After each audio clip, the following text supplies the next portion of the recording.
All right. Hello, and thank you for joining us for the final day of Greenlight Guru True Quality Virtual Summit.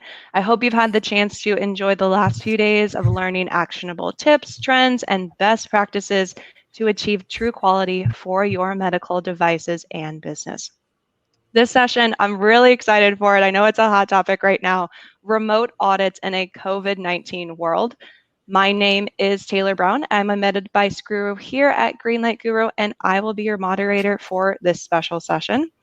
I know George Zach is really looking forward to sharing his experiences from recent remote audits and appraisals performed as such, specifically because of the COVID-19 restrictions. Now, before we dive too deep in today's presentation and introduce our speaker and his company, Two Harbors Consulting, I'm going to touch on a few items. First, this session is going to run about 45 minutes and will include a Q&A session at the end where George has been kind enough to answer your questions. So I encourage you to submit your own questions throughout the presentation as they may come up in the box on the right-hand side, and we will get to as many of them as time permits. Don't worry, this entire session will be recorded. Once this session wraps up, there is a 30-minute break before the next live session begins. So if you're interested in learning about responding to the COVID-19 pandemic, scaling up operations when it matters most, make sure you're registered for that next session and use your unique link to tune in. If you aren't signed up, don't worry. You can still register at virtualsummit.greenlight.guru. I'd also like to share a few words about Greenlight Guru and why we put on this free virtual summit. If you've been on one of our training sessions before, then you know that we put on these because improving the quality of life is our mission here at Greenlight. Likely a similar mission as many of you at today's summit. Anything we can do as an organization which helps device makers bring safer, life-changing devices to market quicker and with less risk aligns with that mission. We're constantly looking for ways to fulfill that mission, whether that's through hosting free events and training sessions, through partnering with world-class medical device consultants, or through our award-winning med device QMS software. If you would like to learn more about why med device companies from across the globe are moving away from paper-based general-purpose QMS and adopting our purpose-built med device quality management software, I encourage you to head on over to www.greenlight.guru after today's presentation to schedule your free personalized one-on-one demo. Now, on to the bulk of today's presentation. Let me give a proper warm introduction to today's presenter. George has been in leadership and contributor roles in quality, med device regulation, information technology, software development and delivery, and process improvement for over 2 decades. George is a co-founder and principal at Two Harbors, a firm focused on helping organizations achieve greater business value and performance results above compliance and regulatory expectations. George's efforts include helping med device manufacturers connect with FDA, CDRH in the Case for Quality's Voluntary Improvement Program and the Budding Program for non-compliant device seeking to accelerate their process capabilities. George's experience in process and continuous improvement also includes value stream mapping engagements, Agile and other SDLC transformations, Six Sigma, and enterprise tool implementation. George is a certified ASQ lead auditor, a CMMI professional, and lead appraiser candidate. Outside of his efforts with Two Harbors, George is a volunteer assistant coach to the local high school, cross country and distance running squad, and is active in various roles with the local Boy Scouts of America troop. So without further ado, let me hand it over to your presenter, George Zach. Thanks, Taylor. And again, thanks to you and everybody at Greenlight for making this particular conference possible and everything that Greenlight continues to do to move the conversation forward in regards to achieving greater quality above compliance. So here's a slide on what we're covering today. As Taylor said, I'm George Zach. I'm with a consulting firm, Two Harbors, and we're often engaging with firms, including medical device firms, with some sort of audit or assessment. That initial engagement we may be performing with them is they're asking us to perform some aspect of their internal quality audit program, or we're helping them prepare for some sort of external audit, or they're asking us to provide, help them with some sort of supplier audit. It's not the only way we engage with firms initially, but it might be one of the ways that we engage with an organization. to help them identify areas in which they can improve their processes to achieve greater quality. Normally, those activities, those engagements are performed on site over the course of a few days, maybe a week, both domestically and internationally. And obviously, in light of current events with COVID-19, we've been challenged to perform those activities on site. We're trying to do as many of those activities remotely at the request of those organizations. So what I'm going to cover today are some of the lessons learned in a checklist form, if you will, of things that we've identified that you need to be considering a bit more rigorously when performing this activity remotely. I'll put forth here in line with the bullet here, the basic premise. All of these things that I'm identifying are probably things that you should be considering as a part of planning a supplier audit or a CMMI appraisal or an internal audit anyway, even if it's on-site. But all these issues, all these particular considerations are magnified significantly when performing these activities remotely.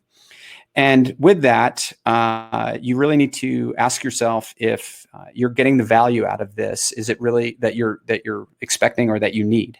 And are these activities as effective performing them remotely? In some cases, they may be.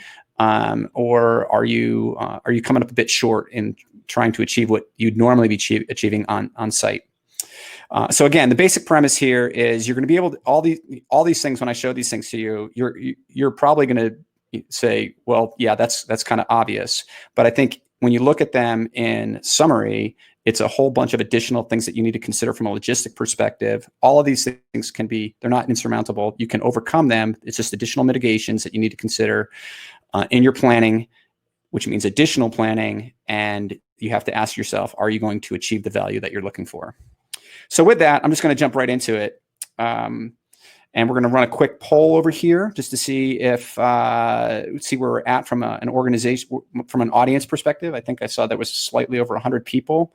And I'm asking if your firm, or an organization that you work with is delaying your audit activities because of COVID-19 until they can be performed normally. Are you just pushing those things out? Are you performing all of those activities on a scheduled basis anyway, just the way you normally would? In other words, you haven't seen any impact because of COVID-19. Are you still trying to figure out what to do with audits? Because it looks like some of that text got cut off there, but are you still trying to figure out what to do? Because frankly, you have bigger issues to fight, some combination of the above or none of the above. So. And I have to hit submit here for me as well in that poll. And Taylor, I'm not certain how I get to see the results of the poll. Do I just go over the polls? Polls, yep. And it looks like Okay. results are coming in. So if we could take about 5 more seconds to input your answer. Yep. George, looks like most people are doing a combination of the above. Yep. And the second up being scheduling and doing those audits as much as they can. Yeah. So pretty much the lowest thing here is, most folks are not performing everything on site as they normally would. It looks like there's a lot of folks that are delaying their activities. About 15% of you, about 20% are performing those as scheduled, but doing those in some sort of remote fashion. So hopefully some of the things that we talk about here today are going to resonate with you. Or you might get a couple additional tips to consider when performing those activities remotely. And then about 10% of you are still saying, we're trying to figure out what to do next here, because there's bigger fish to fry in regards to our business because of the impact of COVID-19. All right, so first I'm just going to jump into basic logistics. Basic logistics here matter. And things that you may not necessarily have to worry about as much when you're performing an audit or an assessment on site suddenly become really big deals. And that would be things such as your time zones. I was just on an activity a couple of weeks ago where was actually an engagement both with a medical device manufacturer, and the FDA was also involved. FDA is obviously in Silver Spring, so on the East Coast in that time zone, and the manufacturer was on the West Coast, so the Pacific time zone.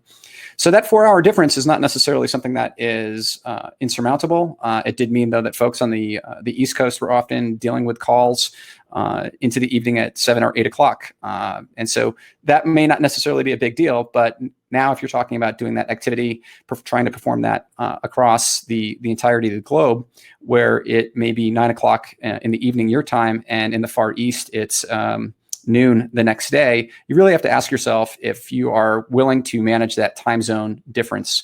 And if that is something that you're willing to overcome, and who changes their schedule. Generally, my organization's approach has been, if we're dealing with more than a ±5 in terms of hours in regards to time zone difference, it's really not necessarily going to be effective. We're also expecting that the appraiser or the auditor are the ones that are shifting their schedule so that the site can maintain their business schedule, and you play on their time zone terms.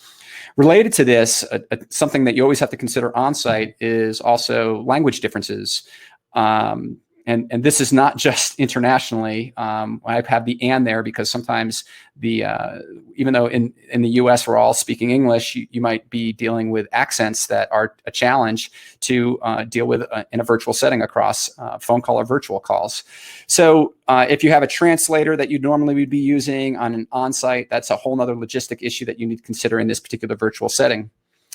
Internet connectivity is another one that I've added here to the checklist. And in normal circumstances, you might just be thinking about this between the auditor and the auditing site. But this is, since we've pushed many of our staff, people, to be working from their home, the number of nodes to consider from an internet and phone connectivity perspective is much greater, right? You need to actually assure that everybody that you are going to be connecting with in an internal audit or an assessment perspective does have strong internet connectivity so that you can manage these virtual conversations, the camera connection, the voice connection, the screen sharing effectively. Obviously, that's something that you don't necessarily need to worry about as much when you're performing that activity on site. Part of your logistic planning that you need to consider is which particular web tools and the related security that you're going to be leveraging with that. There's no lack of tools. This is my first time using Big Marker, so here's another new tool to use. But there's Zoom, of course, Skype, GoToMeeting. You know all of these, but different organizations are going to have different tools, and you have to be very conscious of that and make sure that all the participants are able to use those particular tools and be in line with the security needs of that particular organization. Again, on this engagement I was on a couple of weeks ago, part of one of the organizations that was there was multiple organizations participating. One of the organizations could not use GoToMeeting. So you have to be identifying this from a logistics perspective with your stakeholders. All this really lends to, and this you'll hear me drum on this throughout this presentation, is plan, plan, plan. You are going to have to spend, this is just basic logistics. Before we get into some of the more detailed ones on some of the following slides, you're going to have to spend some additional time planning for these things. Mostly, in my experience, it's because I haven't done this 150 times yet where this is just kind of rote. You have to be considering these things from a remote perspective. And even if you're very digitally savvy, the site that you're dealing with may not necessarily have planned that, or the individual staff may not have necessarily dealt with these particular things. So expect at least 1.5 times more from a planning perspective than what you'd normally have to do in just planning your typical internal quality audit or supplier audit or preparing for an external audit. Okay, in considering of artifacts with a remote engagement like this, obviously, when you're on site, we're all very accustomed to sitting around that big table and you ask for SOP 1, 2, 3, 4, and the organization very confidently slides that SOP or that form or that work instruction across the table from their process asset library in a controlled fashion. Maybe they're stamping it saying unprinted versions are not controlled. Well, there's a whole new layer that you have to consider here when you're doing this virtually, which is, what is your sharing spot? Are you, as the auditor or the auditee, are you going to provide that or get access to that in SharePoint, Ignite, Dropbox? Similar to the web tools that I mentioned, there's no lack of particular tools, but this is a step that actually often takes a bit more time than you're expecting to get access to, and you're going to have to involve people from the IT department to get access to that. Usually with this, there's going to be some sort of consideration about confidentiality and security of those particular artifacts or documents. Again, you have to consider this in a fashion that you may not necessarily have to consider when you're just dealing with on-site. My experience on-site when I'm looking at these particular artifacts is I'm just looking at them there in the room and I'm leaving them there in the room.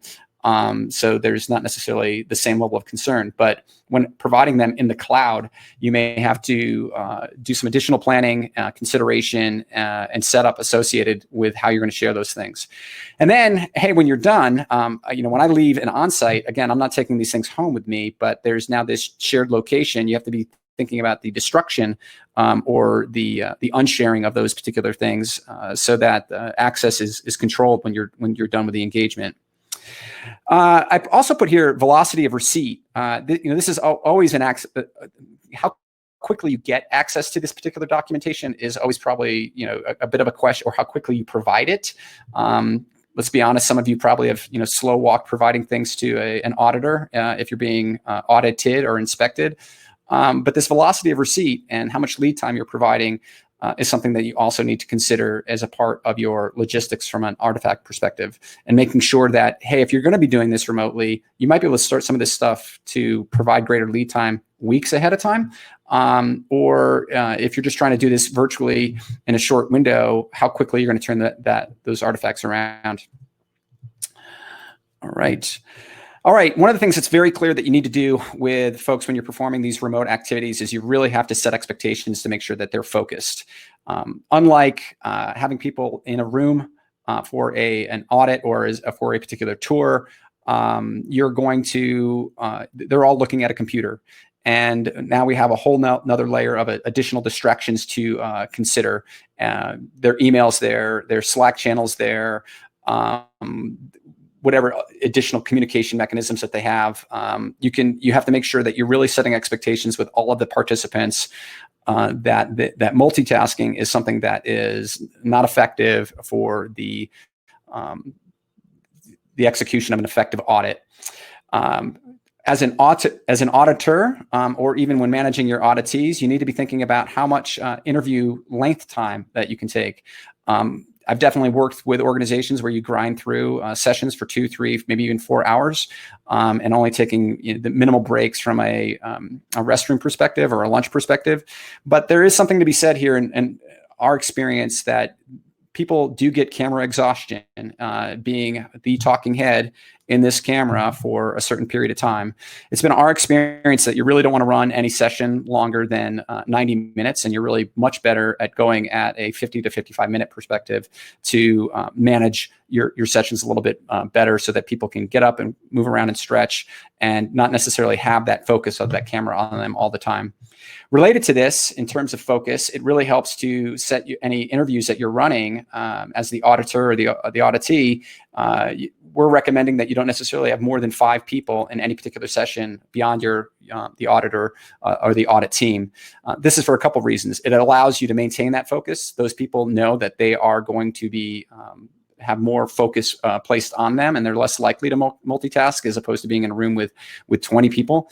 And it also eliminates some of the typical logistic issues that you might encounter. You're more likely, if you have 20 people on a call, you've just increased the chances that somebody is going to be unmuted while they're emptying their dishwasher. If you have those 5, you can manage that a little bit better. So our recommendation is keep your interview sizes small.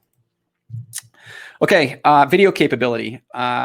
There's some folks that are really not going to be comfortable with this, but it is our strict expectation with any of these remote activities that we're doing is that everybody is going to be, when you're performing these activities, as much as possible, you're driving that they have to have the camera on them. And you have to be able to see their faces so that you can read the room and read the people. And that's important for you as the auditor if you're executing that, or the assessor if you're executing that, but also for the people that are being audited, so that they can see the reaction of their peers. They can see how you're framing that particular question. It is very clear that you are much more effective when you can see the people that you're engaging with, as opposed to just hearing their voice over the phone. I can tell you that we have probably in COVID-19 era, here in the US, people have become very accustomed to doing this, and they understand that this is the expectation. We're seeing that with some cultures internationally, folks are perhaps a little less comfortable with this. We have also set the expectation in our audits that we reserve the right to ask people to pan the camera, not much different than if you were having an exam proctored for you. I leverage this very carefully because people are working from home and they may not necessarily want you to see the pile of laundry that they have in the back corner of their room. But you really have to also set this expectation that you may have to do that because if somebody is in a work setting, are they truly alone and that they're not necessarily being coached from somebody? Really, again, not much different than being coached in an exam. Biggest challenge that you're going to have from a video with using a camera or dealing with this in a remote fashion is it's very much one thing to do a desk audit or walk through certain procedural type stuff in this sort of session, like what you're probably encountering with me, just seeing me as a talking head or having 10 of us or 5 of us in a Zoom call. Your biggest logistic challenge, again, it's something that you can overcome, is going to be if you're actually trying to do a tour of the manufacturing facility, if you're trying to walk a manufacturing line or go through their warehouse. That while it's important to also do those things, logistically, it's much more challenging. If you're talking about going into a clean room, an organization may not necessarily allow these dirty third hands, our phones, into that particular session or into that area, I should say. And so that is something that you have to plan carefully from a logistics perspective. One of the things that we actually accidentally learned, if you are going to do something like that, you see I have multiple cameras here, is on a recent tour of a manufacturing line, we had the organization was walking us through that. Somebody was holding their laptop and walking that around, but then they also had another person using their phone also as a camera. And so because of that, we had 2 cameras on the same spot, but from different angles, different perspectives, and it gave us a bit better clarity and almost more of a 3D sense as to what it was that we were looking at. So if it's important for you to do that as a part of what it is that you're auditing or assessing or appraising, I would strongly recommend using that as a technique to get better line of sight on what it is that you're looking at. Of course, this video capability, you might be asking as well for photographs of an area. I know most of us are dealing with organizations where they say, use of photographic equipment is something that you cannot execute on site. But again, this might be the same way that you're dealing with artifacts or document review. This might be something that you need to consider so that you can effectively execute the appraisal or the audit to get the value that you're looking for. All right. Another tip here is the dress rehearsal. And this is really something that you do before you actually are doing your on-site phase, which is the practice ahead of time. So this is actually a session in which you're not necessarily auditing the organization or assessing the organization or asking them for any information, but you're practicing. Can you actually do this? Frankly, this is something that Taylor and I did for 10 minutes ahead of time just to make sure that we were good to go with this. But this is typically at least an hour session, usually the week before, where you're going to get everybody that you're going to be potentially talking to as close to what it is that you're going to be doing from an audit perspective and practicing that. Are their cameras working? Can they make sure that you can actually see that they're on from a video perspective? Can everyone mute and unmute? I mean, I know that sounds really basic, but I'm sure you've all encountered the person that is challenged with doing that. And so just practicing this is good and from an effectiveness of your engagement as well. Can everyone screen share? And maybe this is not something that you have to have everybody check, but if you're expecting them to be demonstrating tools or documents, you want to make sure that they can effectively do that screen sharing and being also private about things that they don't necessarily want to share. Can everyone use chat? In executing our engagements, we actively leverage the chatting activity in the background. So if there's a certain person that's just dominating the conversation, if somebody's having difficulty getting in or they can't hear the conversation, we're going to make sure that they can use chat so that we can make sure that they're able to participate as well. But you may want to be careful with this. Some tools you cannot turn off participant to participant chat. And so I think Zoom does. It allows you to turn off participant chat. So you may want to be careful as an auditor that you don't necessarily have people having a back chat with each other in that tool that you're using, and then hence coaching each other. Or maybe that's okay from your perspective. It really, again, comes down to the value that you're looking for. As I talked about, you really want to consider, if you're going to be doing a tour, dress rehearsing that particular activity as well. If you're expecting it to be done, or if the site's expecting it to be done, you may not necessarily have the same level of internet connectivity in your factory warehouse or on a manufacturing line. And so in addition to practicing sessions of interviews, you're also going to want to do a dress rehearsal of those particular activities. Again, you're trying to emulate what it is that you'd actually be doing during the audit or the assessment as close as possible to assure the effectiveness of that. Okay, interruptions. Yes. So I have specifically come down into my basement today to avoid the interruptions of my dogs. I think we all now have heard at least one person, and probably one of these calls where you have a dog in the background. You'll see kids floating in and out of people's backgrounds. You'll see folks, using their cell phones in the midst of it. There's all sorts of things that are interruptions. And frankly, while you can try to set that focus and ask people to do what it is that they can to avoid those interruptions from a mitigation perspective, you really should plan for those things and leave some slack in your schedule. And I even put backgrounds here because you will encounter the person that's actually working outside on their deck. I recently was in an engagement where it appeared that a person was actually working from a bar. And hey, it was still effective, but you're going to spend a few minutes talking about where are you working from. So you need to plan for those sorts of things. And if you don't believe this is important, I will all point you to the recent case on May 8th, where the Supreme Court, which has now been meeting in their reviews virtually, there was the toilet flush heard around the world. Nobody knows who did that, but you're going to hear these sorts of interruptions, and it will, sometimes be humorous, and sometimes it'll be a bit of an agitation in being effective. My suggestion here to you is that you plan for these sorts of things, so leave some slack in your schedule. Okay, I've had a few oh yeah moments, and related to that, I'd like to just share a couple stories here. This picture here is in regards to masks. This is actually a young woman from the University of Kentucky. She started crafting these masks with this cellophane window over the mouth because she was crafting these for deaf people that would otherwise be reading lips. And obviously with the standard face covering or mask that probably most of us are using, that's not effective. I didn't realize in all of our initial planning, one of the first sites that we were dealing with, even though everybody was still going into the office, they were all wearing masks. And so that creates just a challenge across your, just because there's now additional mouth covering, it makes a challenge in hearing people. But I'm also, pretty visually tied into what's going on from the movement of their mouth perspective and trying to see that. And so, this is just a hey, you may have to account for this in the COVID-19 world and with folks wearing masks. And again, if you're dealing with an interpreter, or if you're dealing with folks that are not native English speakers, or you're dealing with a heavy accent on top of that, this might be something that you have to plan from a logistics perspective. This next one here says distance from the camera. It probably really should say distance from the microphone.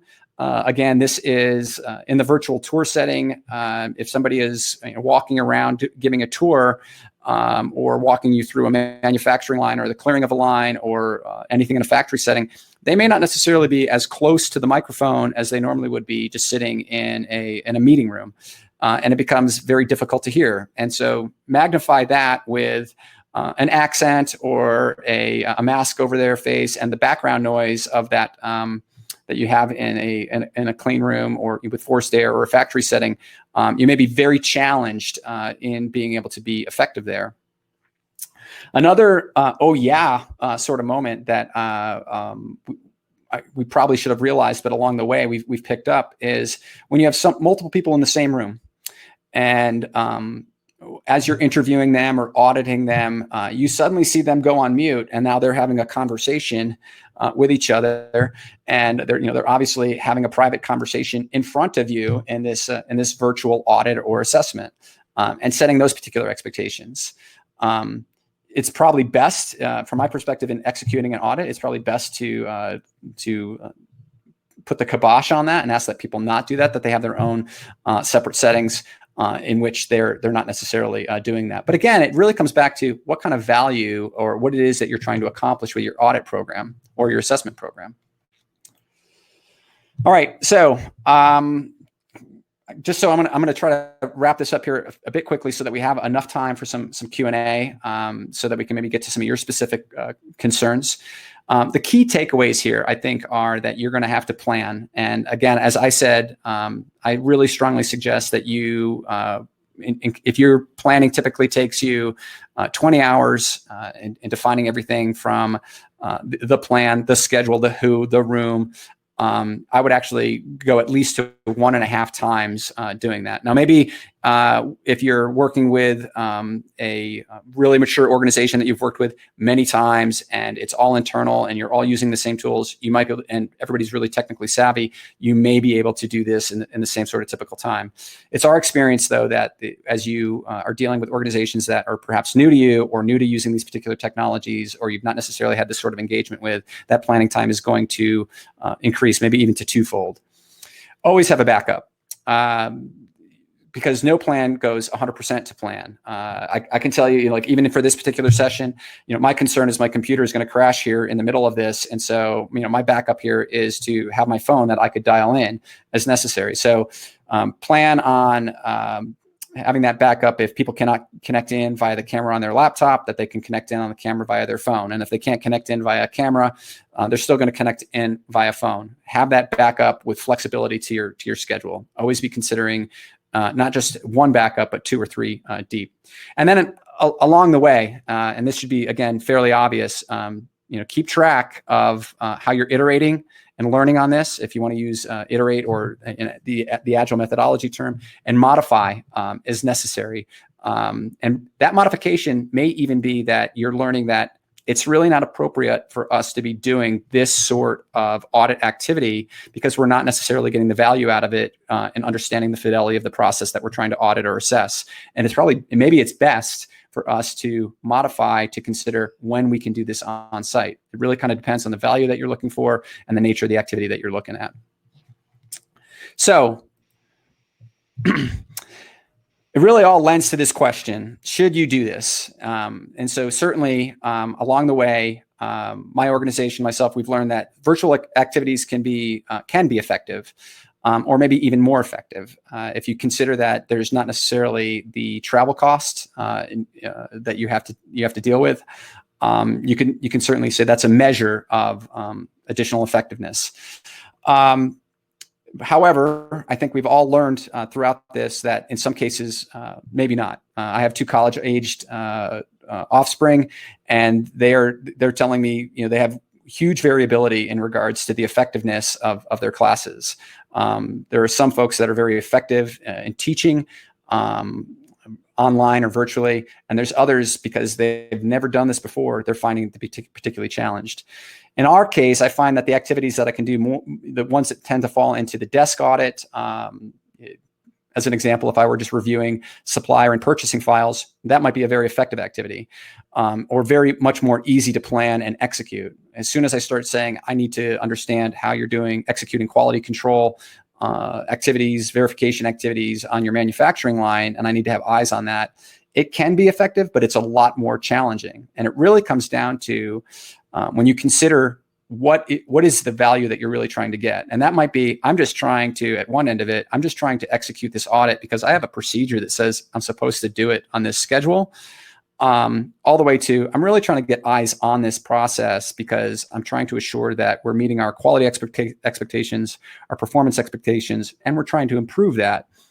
Now, that may lend to you saying, because I can't do that in regards to all the virtual risk mitigations I need to manage, it might be that you have to push that until you can do that again on site. Or you may have to put in additional consideration as to how you're going to mitigate those particular risks from a virtual perspective so that you can get that value out of it. Okay, I think that leaves me about 10 minutes for questions. Is that right, Taylor? Yep, you did great. Great job. Lots of good nuggets in there for preparing for this audit and what is very much the unknown still. So we do have a couple questions. So audience members, feel free to continue to submit those questions. So George, we had someone ask about, is it fair and is it useful to actually record a remote audit, which to be honest is something that I have thought about doing myself. Yep. That's a great question. On a recent engagement, we actually toyed around with the idea of hitting the record button during certain interview sessions, just to have record of that. So it can be very effective, obviously. However, I can tell you that when you hit the record button for many folks, it changes the nature of the engagement. I don't think that's particularly surprising. And you may not necessarily get the same level of input or transparency by hitting record. On top of that, it's same thing going back to the entire confidentiality piece. What are you going to do with that recording when you're done? Is that something that's going to be destroyed? Is that something that then if you're having a session with just line workers, is that something that's going to end up with their management? So the answer is yes, but I would say leverage that in an appropriate fashion, again, for the value that you're looking to accomplish. I have not found yet where I've had to cross that line and say, I'm going to hit record for this particular session, simply because people just get a little too antsy about actually having things recorded in an audit regard. I mean, all of you sitting on the other side of the table, you can, would you be happy if your auditor said, hey, I'm now going to, record this thing? Probably most of us would say we wouldn't be pleased about that. Yep, absolutely. Yep, good point there. Question about confidentiality. So if you are, maybe it's a supplier audit and one of the suppliers is working on very confidential projects for one of their customers, how do you recommend we maintain confidentiality both during and after the audit in this virtual setting? So I think if I understand this, it's like you mentioned, having a SharePoint that I think that's a good example where access can be immediately removed. I know in Greenlight we have similar settings where we can remove access from someone. Yeah. So it just like an onsite, you're probably starting with some sort of NDA to indicate that anything as the auditor or between our businesses, that's confidential information, and it's not going to get shared beyond the necessary parties and stakeholders. You certainly have to be considerate of, if that supplier is providing goods and services to a multitude of other parties, you have to consider that as well. You have to consider that those shared resources in the cloud. And if the organization is just uncomfortable because they're saying we can't put this information into a space in which we feel that we can control it, you may have to come to the decision that you can't necessarily do that in a virtual regard. Outside of medical device, I've dealt with DoD subcontractors, and they're simply going to say, I've dealt with some. They're saying, no, we're not going to put this documentation up in the cloud, and so we've had to basically conclude that they're not going to email it to me. They're not going to put it on SharePoint. I'm not going to see that until I can actually get on site and work with them. And so that might be a decision that you have to determine. But if you are going to come up with that shared space, that confidentiality, you need to outline all those things as to how you're going to control that, who's going to have access to it, when you're going to turn that access off, just the fidelity of that life cycle of that documentation or any of those things that you're going to share. And that includes things like the recording. That includes things that you're actually, because if you're actually also doing screen sharing on a tour, people are going to, you have to think about, are they going to take a screenshot of something? And I don't necessarily want folks to see that. So you have to be considerate of all those particular factors when doing these activities virtually. Mm-hmm. That's a great point. And it actually segues into another question we had. As far as dealing with those electronic files, if we maybe are doing a SharePoint setting, is it enough to just deactivate that user from that SharePoint drive, or do I need to do something further with the electronic files after the audit? That's going to be a bit. So that's a bit of dependent upon your use case. If it's and it really how rigorous the organization wants to deal with that. So in some cases, it might be just deleting of the users and they no longer have access, or you might say that you're going to archive all that documentation so that it's someplace else, so that only other specific users have it. It's really going to come down to the risk that you're seeing associated with the maintenance of those artifacts, those documents in that particular location. Yeah, absolutely. And I think part of me says, it'd be good to have that list so you know exactly what you shared to the auditor, much like a scribe would be. Sure. Detailing. Yeah. And I think like whenever I perform an audit or an assessment, one of the things I'm keeping a running list of, because ultimately there's some sort of report that's coming out, and I'm saying, I talked to Taylor Brown on, at this day, I saw this particular documentation. So that is an output that I produce. But on the other side of the table, if you're being audited, you are probably also maintaining a good practice as a scribe, on-site or not, is maintaining, this is what they asked for, this is what we provided. Mm-hmm. That's just good auditing practice. But then what you're doing with that stuff that's shared in the cloud, that's part of your checklist of post-audit, post-appraisal activity. Are we deleting that? Are we just eliminating access to that? Are we putting it someplace else? Who has access to that? Under what particular conditions? Absolutely. And I feel bad for this person with the next question, just talking about timing. And I know with virtual, we feel a lot more flexible. We feel like everything's at our fingertips. This question is about, the audit was 4 days. However, the audit was asking for documents even past those 4 days. First of all, can auditors do this? Are audits just running longer and we're not having the same scope as previously? Yeah, so I would say this is a question that is relevant for virtual versus on-site. You really this is part of your basic planning, and so you have to that's part of your basic planning and execution of the audit with the expectations of your auditor. When I finish an audit, I'm not looking to ask for additional documentation. In fact, I'm looking to close the door so that, I can basically say, this is done. This is the snapshot in time. It's usually the other way around. The site wants to say like, oh yes, you had these particular, opportunities or findings or weaknesses. We want to provide this additional documentation now to put that, to bed. And I'm like, no, like we're done with it. So I think you just have to set basic phases with your auditor and your auditees as to, we're going to start collecting documentation at this time for review. This is what, this is when people are going to be in interviews. This is when we're closing it. This is when you're getting the final report. This is, and again, I think that's just basic planning, be it a virtual or an on-site. Am I getting to the root of the question, I think, there, Taylor? I think so. Yeah. And just being very clear with your auditor, what are the expectations? Is it they forgot to audit a whole section and now they're trying to follow up, or do they just need one more record for their report? Yeah, and it kind of depends as well. Like, obviously, if you are a supplier to somebody, and that's a very important business contract, and the good or the service that you're providing, that you're supplying to that customer, if they're coming back and they're saying, "Hey, we need to see your organization chart," or something like that, you saying, "Hey, audit's over," and trashing that business relationship, it might be in your, to your benefit to that relationship to provide that documentation afterwards. It kind of depends on the value that you're looking to achieve as a part of that audit activity. Absolutely.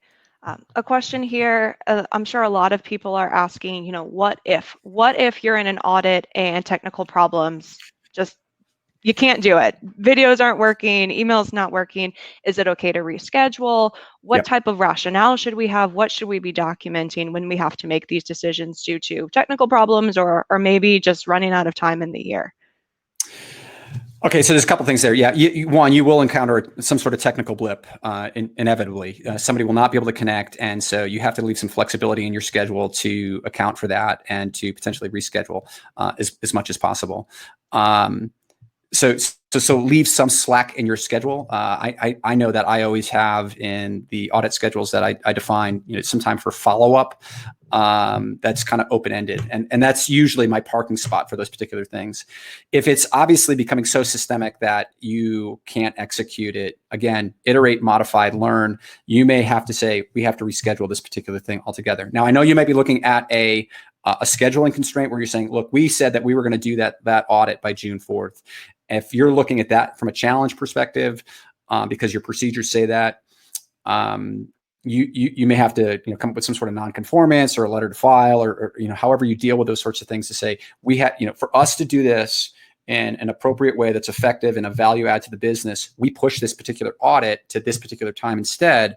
But the other, again, commensurate with whatever you are auditing, maybe if you're auditing a supplier and you can't perform that because they're in a country in which you cannot get access to, you might need to say, but these are the other controls that we put in place to monitor that particular supplier. This is how we've increased our acceptance testing of the product, the good that they've given us. Audit is one tool in which you control those suppliers. It's not your only tool.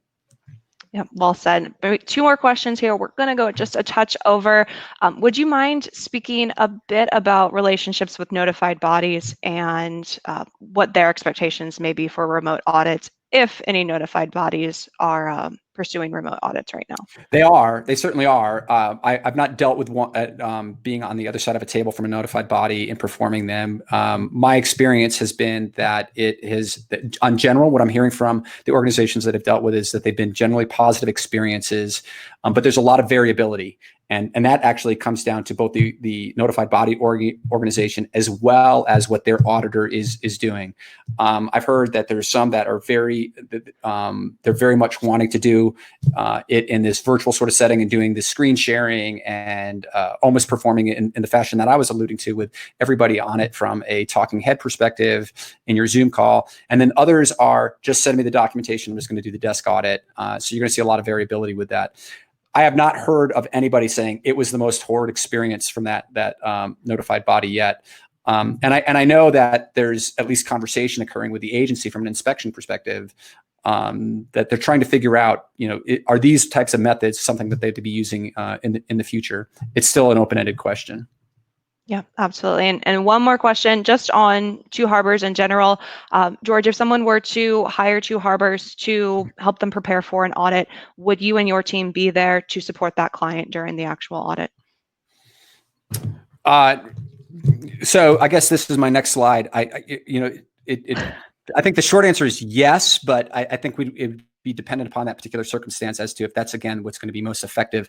This is our contact information. And if you want to drill into the details as to what it is that you're looking for, you can drop us a note at those email addresses, or you can hit our website to actually get to the specific details as to how we could support you. I think that's a great way to wrap up. Well, George, Zach, thank you so much for your time today and your great presentation.